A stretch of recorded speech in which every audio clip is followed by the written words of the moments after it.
gaganon ka. Nasagasaan ka. Mga ano, mga... Tang. Kaya si Kim, di ba, nung nandito, takot na takot yun. Ayun, takot siya. Nagpapatawid sa akin yun. Oo. Hindi na kasi nasanay.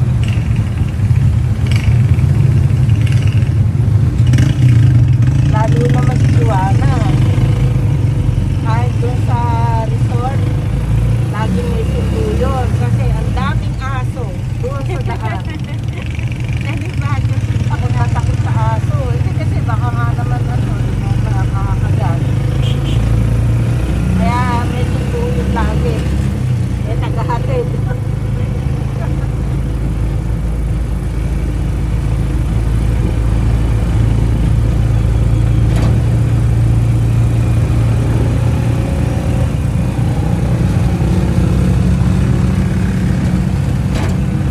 Nakapag-salo nga ano, bumiyahe. Ano? Nagsolo bumiyahe, magaang galing. Sinasanay ni Jenny. Kaya di ba, ayun, nakauwi ng ano yun, di ba? Puro assistance yun. Kasi may kasamang assistance dun sa ticket niya. Sa ano, airline. Ang gusto nga ni Jenny, di ba? Ano, magkita kami sa airport na lang sa US. Kasi nga mag-ano sila, di ba, New York? Ang puyo ko nga.